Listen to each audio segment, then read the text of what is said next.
और मेरे प्यारे बच्चों, कैसे हैं आप लोग। मुझे पूर्ण विश्वास है आप लोग बहुत अच्छे होंगे।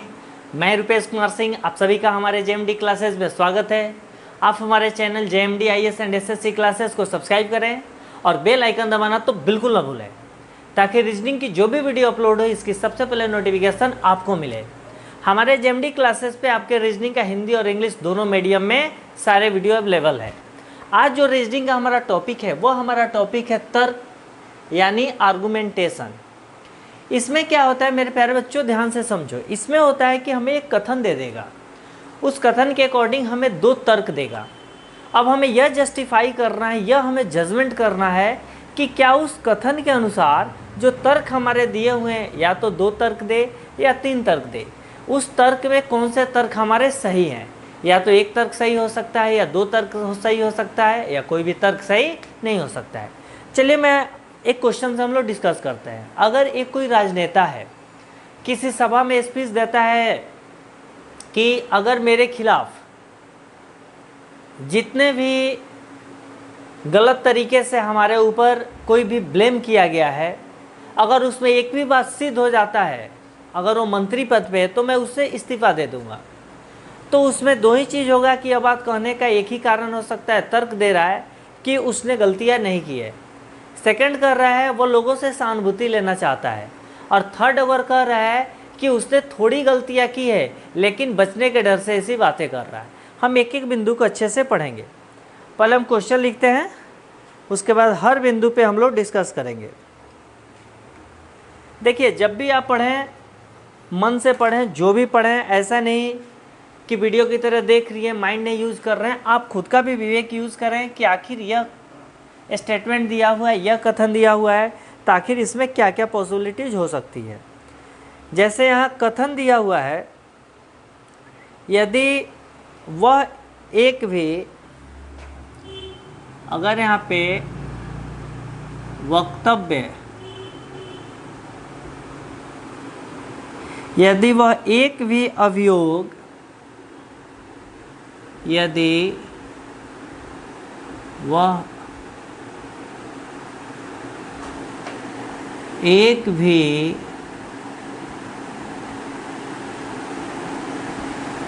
अभियोग मेरे विरुद्ध सिद्ध कर देता है, मेरे विरुद्ध सिद्ध कर देता है, तो मैं शपथ लेता हूँ, तो मैं शपथ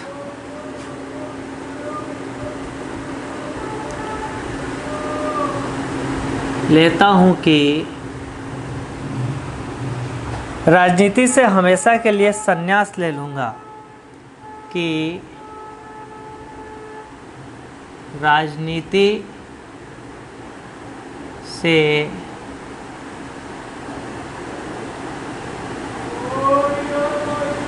हमेशा के लिए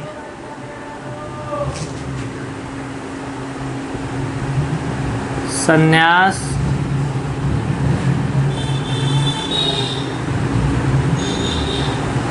ले लूँगा।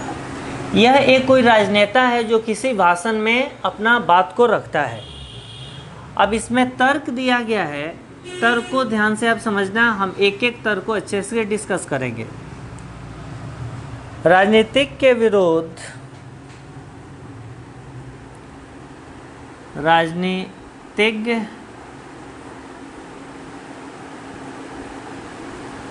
के विरोध लगाए गए अभियोग,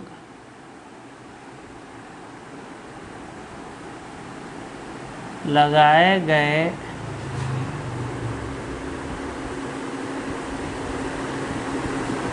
अभियोग गलत हैं, गलत हैं। यह पहला तर्क हो गया। सेकंड तर्क दिया हुआ है राजनीतिक के विरुद्ध लगाए गए अभियोग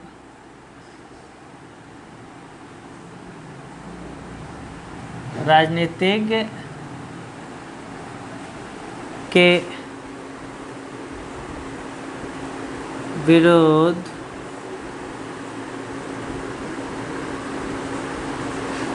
लगाए गए अभियोग यदि सत्य भी हो,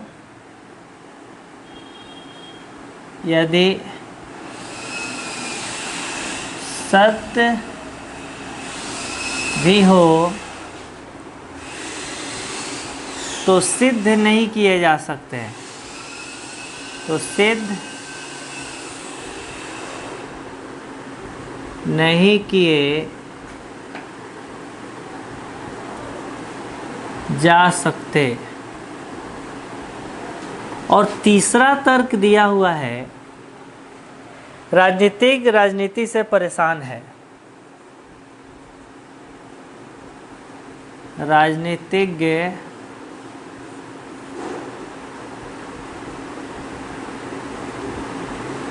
राजनीति से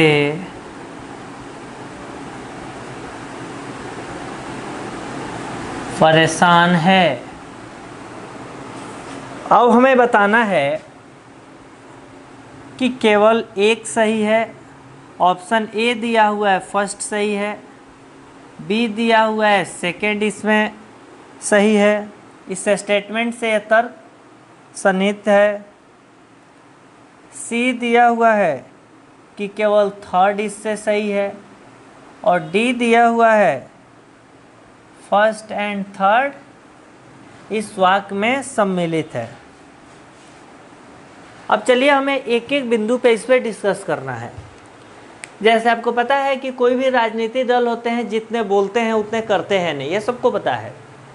फिर भी हमारे पास कोई ऑप्शन नहीं रहता है, उन्हीं राजनीतियों के बीच में से हमें किसी न किसी को वोट देना है और वो जीत के पार्लियामेंट में या हमारे मेंबर ऑफ लेजिस्लेटिव असेंबली जैसे एमएलए, इसमें विधान परिषद में, ये सब में जाते हैं। ठीक है, तो एक हमारे कोई भी नेता हैं, वह नेता किसी भाषण में बोल रहे हैं, यदि वह एक भी अभियोग मेरे विरुद्ध सिद्ध कर देता है तो मैं शपथ लेता हूं कि राजनीति से हमेशा के लिए संन्यास ले लूँगा। इसका मतलब है कि उनके विरुद्ध कोई ना कोई कंप्लेन हुआ है, कोई ना कोई उन पर ब्लेम किया है कि इन्होंने यह काम को सही से नहीं किया है। तो आपको पता है कि किसी भी चीज़ के बारे में ब्लेम होता है तो सच्चाई हो भी सकता है और नहीं भी हो सकता है। यह हमारा वक्तव्य हो गया, यानी स्टेटमेंट हो गया। अब इस पर तर्क दिया जा रहा है, वो राजनीतिज्ञ बोल रहे हैं, तर्क है राजनीतिक के विरुद्ध लगाए गए अभियोग गलत हैं। इसमें यह हो सकता है कि अगर वह बोल रहा है कि मैं राजनीति से संन्यास ले लूँगा, इसमें से छोटी मोटी बात नहीं है। पब्लिक के बीच में बोला जा रहा है, किसी सभा में बोला जा रहा है, तो यानी कहीं ना कहीं इस बात में दम है कि जो एलिगेशन लगाया जा रहा है, ठीक है, जो उन पे ब्लेम किया जा रहा है कि उन्होंने यह गलतियाँ किया है, लेकिन वो स्पष्ट बोल रहा है कि अगर मैंने यह किया हो तो मैं हमेशा के लिए राजनीति से शपथ ले लूँगा, यानी राजनीति से हमेशा के लिए संन्यास ले लूँगा।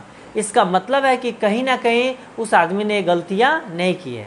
पास्ट में बहुत सारे गलतियाँ की हों, लेकिन जिसका एलिगेशन लग रहा है उस पर उन्होंने गलतियाँ नहीं की हो। यानी हमारा ऑप्शन फर्स्ट तर्क क्या है, ये तो सही है, बिल्कुल सही है। अब हम सेकंड देखते हैं, राजनीतिज्ञ के विरुद्ध लगाए गए अभियोग यदि सत्य भी हो तो सिद्ध नहीं किए जा सकते हैं। ऐसा कुछ भी नहीं हो सकता है कि अगर ईमानदारी पूर्वक हमारे देश की जो हमारी सबसे बेस्ट संस्था है सीबीआई, सेंट्रल ब्यूरो इन्वेस्टिगेशन, अगर वह किसी भी चीज़ को जांच करे तो सबसे ज़्यादा हमारी पॉसिबिलिटी, उससे बेस्ट हमारे पास कोई भी जांच कमेटी नहीं है, कोई भी जांच की संस्था नहीं है। तो अगर उन्होंने गलती किया है तो उनको पकड़े जाना है, क्योंकि हमें आपको हर किसी को हमारे न्याय व्यवस्था पर विश्वास है, हमारे सर्वोच्च न्यायालय पे विश्वास है, हमारे हाई कोर्ट पे विश्वास है, हमारे जस्टिस पे भी विश्वास है, हमारे न्यायपालिका पे विश्वास है। तो ये ऑप्शन हमारा क्या हो जाएगा, गलत। यानी सेकंड जो तर्क हो जाएगा गलत हो जाएगा। कि अगर उन पे गलत भी किया है तो सिद्ध नहीं किए जा सकते। तीसरा, राजनीति से परेशान है। कोई भी राजनीतिक में तभी जाता है जब उसे पता है कि आपके ऊपर एलिगेशन लगेगा, यानी आपके ऊपर आप गलत करें या ना करें आप पे एलिगेशन की बौछार होगी। यानी चारों तरफ जैसे बादल से बारिश होती है तो हर जगह पानी ही पानी हो जाती है, सेम वैसे ही आप राजनीति में गए, आप गलत करें या ना करें आपके ऊपर एलिगेशन लगेगा। तो उस बात के लिए लोग मेंटली जब तक प्रिपेयर्ड नहीं रहता है कि हम पे कोई ना कोई गलत तरीके से कोई भी हम पे एलिगेशन लग सकता है, हमें उसका जवाब देना है, तो परेशान होने की तो कोई बात ही नहीं है। तो राजनीति वाले परेशान होते ही नहीं। राजनीति वाले परेशान तब होते हैं जब वो इलेक्शन हारते हैं। किसी के कंप्लेन करने से, एलिगेशन करने से कोई भी राजनीति में इंक्लूड व्यक्ति कभी भी परेशान नहीं हुआ है, क्योंकि राजनीति का सबसे बड़ा उसूल यही है कि आपके ऊपर हमेशा एलिगेशन लगेगा, ये फिक्स है। क्योंकि जो भी अपोजिशन पार्टी हो या आप रूलर पार्टी हो, फिर भी आप रूलिंग पार्टी होने के बाद भी आपके पार्टी के अंदर भी कुछ एलिगेशन हो सकता है, क्योंकि आप हर किसी को सेटिस्फाइड नहीं कर सकते हो। जितने भी अपोजिशन पार्टी हैं या जो भी पार्टियां हैं स्वयं नहीं जीती है, लेकिन आप एलिगेशन लगाएगी, ठीक है। तो इसीलिए केवल इलेक्शन हारने के बाद ही लोग परेशान होते हैं, अदरवाइज परेशान होने का कोई बात ही नहीं है। तो मेरे प्यारे बच्चों, आप ही ध्यान से देखिए, जो तर्क या आर्गुमेंटेशन के जो हमारे होते हैं क्वेश्चन, इसको हम कॉमन सेंस से इसको हम रट के कभी नहीं बना सकते हैं। हमें क्या करना है, इसके लिए अगर हम किसी भी स्टेटमेंट को, किसी भी तर्क को ध्यानपूर्वक पढ़ते हैं और यह कोशिश करते हैं कि आखिर इसकी क्या कॉन्सेप्ट है, किस बेसिस पे यह डिफ्रेंशिएट करता है, अगर उस तरीके को सीख जाएंगे तो मेरे प्यारे दोस्तों, ये हमेशा माइंड में बैठा के रखना कि आप कोई भी क्वेश्चन आएगा आप उसको सोल्व कर दोगे। अगर आप कॉन्सेप्चुअल उसको नहीं समझ रहे हो और कॉन्सेप्ट से नहीं कर रहे हो तो पूर्ण आप में यह है 90% की आपसे गलतियां हो जाएगा। इसलिए ईमानदारी पूर्वक मेहनत करें, सफलता आपकी कदम चूमेगी। और सफल आप तभी होंगे जब आप मेहनत करेंगे।